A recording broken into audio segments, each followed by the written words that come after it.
27 out of top 30 cities in America in crime ran by Democrats. Why? First, I will tell you. First of all, it's where African Americans are living. So let's bring up Chicago in particular. What you have had in Chicago is you've had some of the greatest racial segregation, not in 20 years, not in 30 years, but literally in 100 plus years. Led by Democrats. No, hold on. Here's the deal though. Okay, I will show you how Mississippi has the largest percentage of black people in America, run by Republicans, broke as hell. Explain that. Explain me the highest. Tell me when you have. Hold on. Wait. Don't spin. No, I'm not spinning. No, don't change. No. What I'm Let's showing stay you. on topic. Hold on. Wait.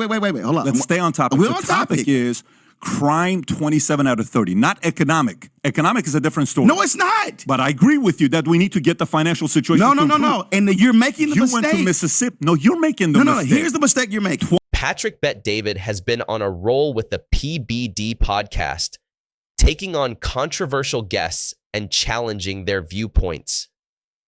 In today's episode, he goes head-to-head with Roland Martin, who brings his race-focused perspective to the Valuetainment YouTube channel, arguing that people of certain skin colors are perpetual victims.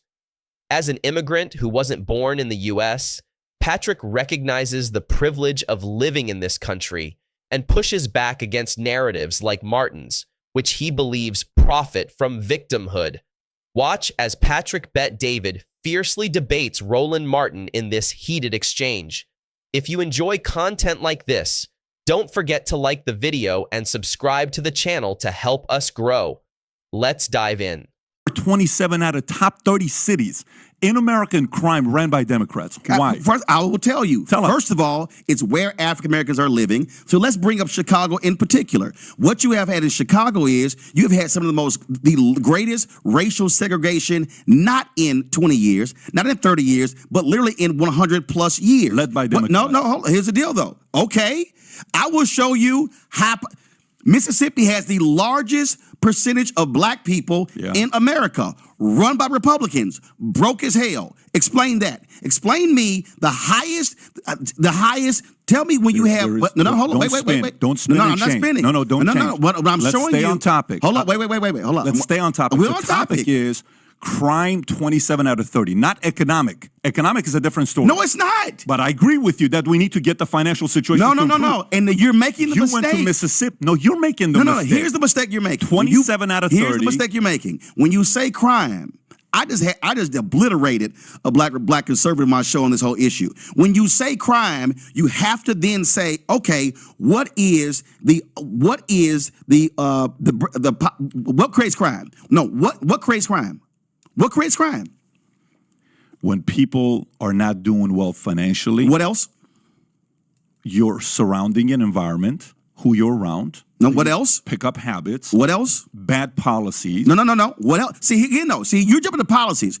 But it is bad policies. Wait a minute. No. If I lead a company, The underpinning. Hold on, wait. If I run a company and I'm the CEO of the company, if the company improves or doesn't improve is based on my policies.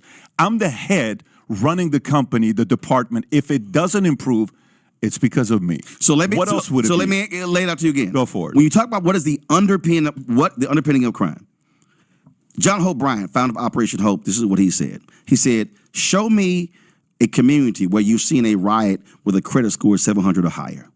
The reality is, when you talk about crime in this country, you're talking about economics, you're talking about education, you're talking about housing, you're talking about health. Show me areas where you do not have high crime. I'm going to show you areas that don't have the same, aren't as compacted. That's first.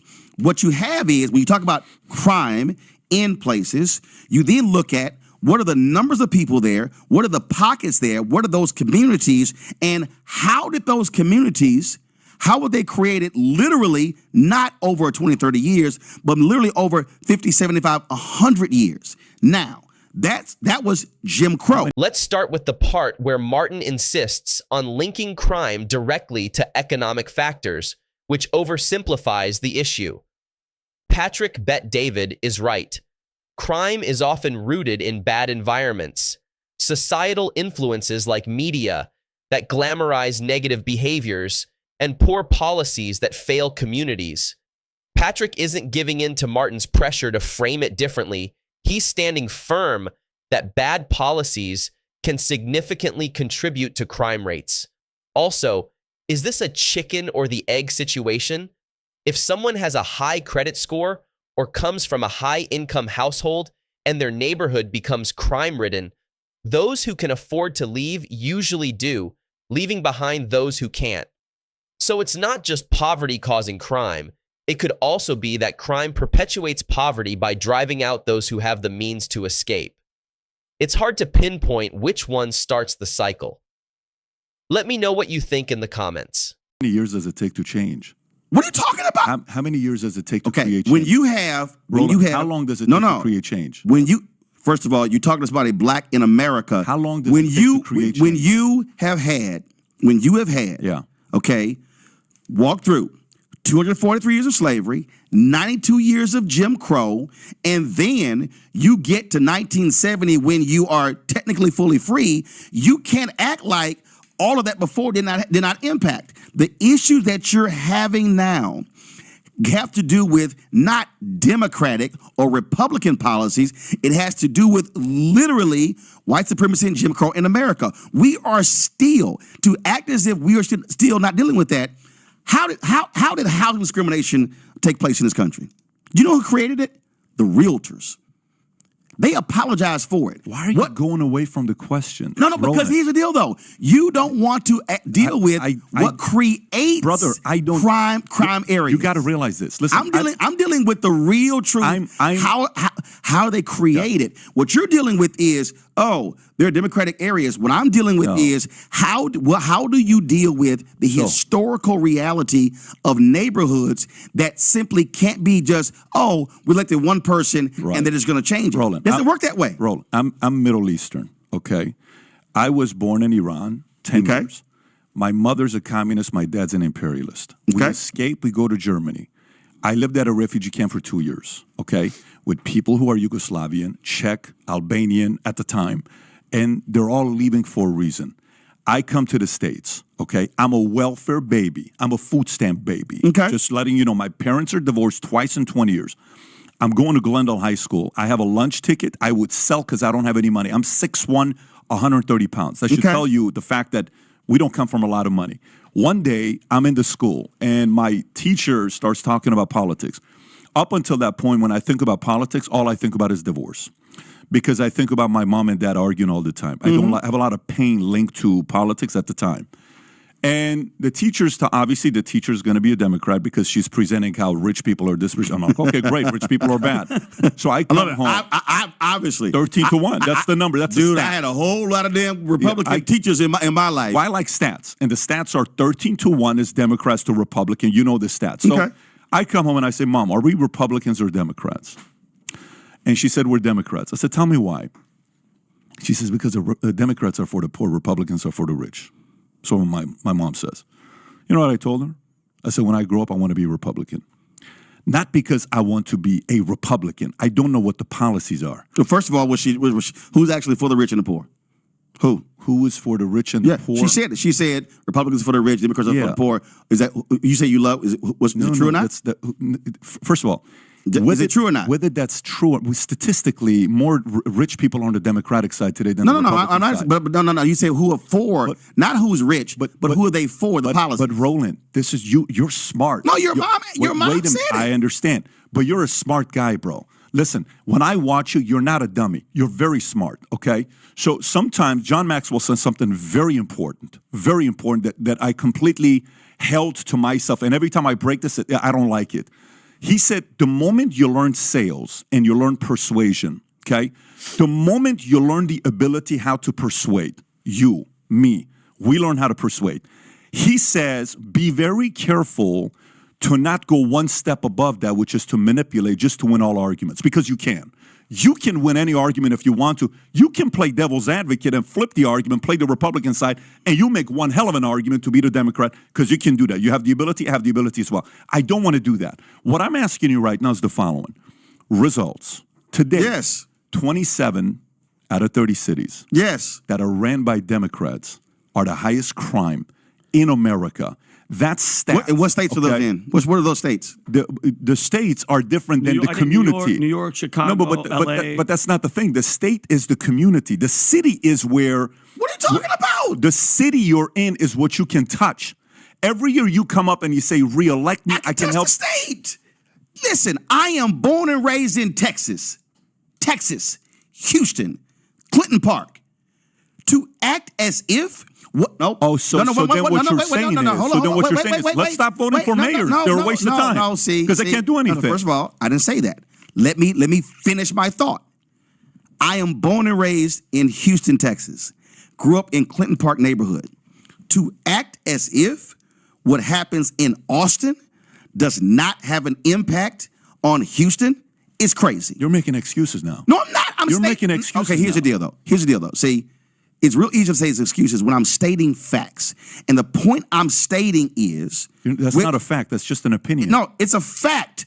The state of Texas significantly has an impact economically, educationally on what happens in Houston. That's a fact. Yeah, but as somebody who, as a kid, traveled with my mom to rallies and events with the metropolitan organization in the state capitol, I understand. Did you grow up rich? Let's start with the part where Martin deflects from every question Patrick Bet David asks about crime rates in Democrat-run cities, steering the conversation back to race issues instead. He seems like a seasoned politician, dodging direct answers and pivoting to the narrative of systemic racism and victimhood. Every time Patrick presses him on the actual issue, like why 27 of the top 30 cities with the highest crime rates are Democrat-run, Martin sidesteps, blaming everything from state governance in Austin to historical segregation, but never the local leadership directly responsible. Also, it's frustrating to see him constantly return to the same talking points, race and victimhood. Instead of addressing the question of why crime is rampant in these cities, he defaults to the narrative that everything is the fault of historical injustices or external factors. He even suggests that state governance in Austin impacts Houston more than Houston's own leadership does, which makes no logical sense. It's like saying local governance doesn't really matter, but somehow everything else does. Talk about a circular argument. Am I the only one seeing how absurd this is? Please let me know your thoughts in the comments. Who? Did you grow up rich? No, my parents didn't even go to college. How are you rich then? What do you mean how? How are you rich? Here's how. How are you rich? No, here's how. Yeah. Because first and foremost, the neighborhood that I grew up in it was one of the first master plan communities by HUD. What you had in my neighborhood was you had folks. First of all, I had mom and dad, one who also married, hell yeah, they're still married, 56 years. Who absolutely believed in education. Now, what I recognize is, so for me in my household, what my parents emphasized: never went to college. Then my brother went to Texas A&M. I went to Texas A&M. My sister went to Texas A&M, and so that was our house. What I recognize is that somebody who is next door or across the street or around the corner did not have the situation that I had.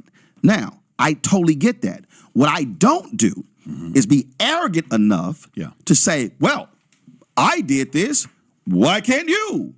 Because I understand that not everyone has the exact same setup, the same situation.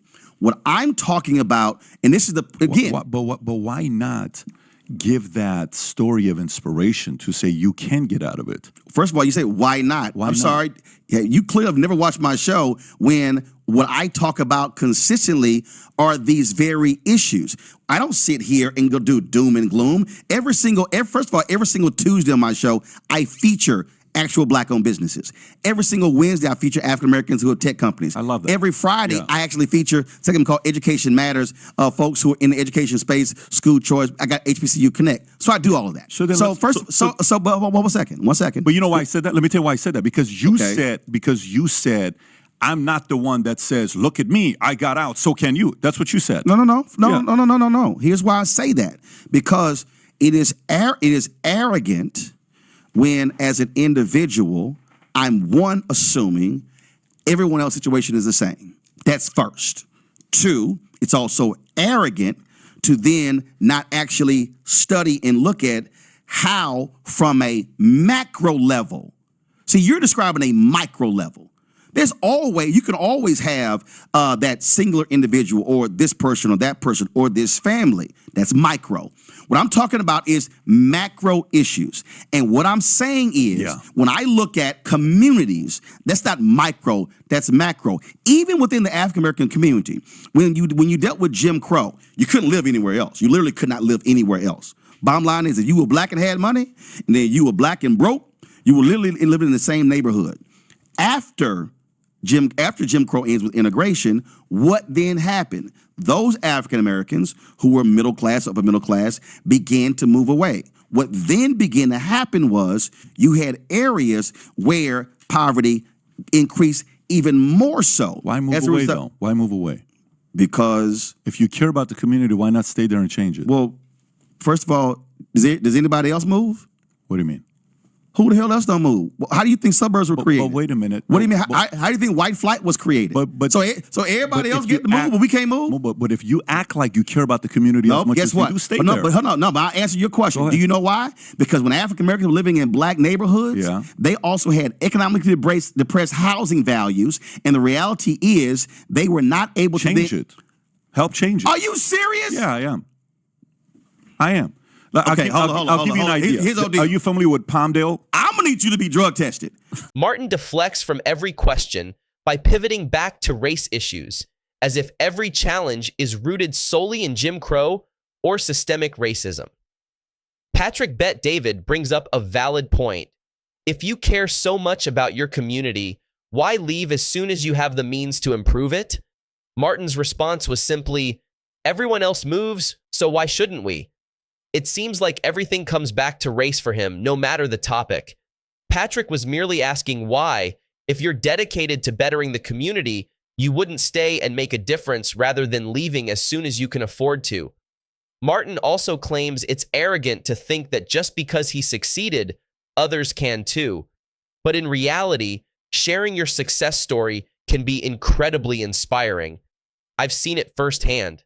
As a business coach, I've worked with countless people who started with almost nothing, some on food stamps, in deep debt, struggling to make ends meet. They saved up, learned the skills they needed, and turned their situations around.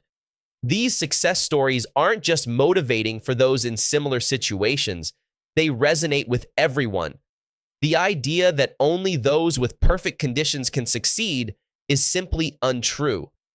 No matter where you start, it's possible to improve your life. Sure, having a supportive family or an education can help, but I've witnessed people from the toughest backgrounds make it by learning a skill, staying motivated, and pushing through challenges. It's not about denying the difficulties, but about recognizing that success is possible with the right mindset and effort. Meanwhile, Martin continues to profit from telling people they're stuck in victimhood because of historical wrongs. It's frustrating to see because it reinforces a narrative that keeps people feeling defeated. Let me know what you think about this heated exchange between Patrick Bet David and Roland Martin, who seems bent on pushing the idea that being a victim is the only option for certain communities. Drop your thoughts in the comments below, and don't forget to like the video and subscribe to the channel to stay updated on more debates and discussions like this one.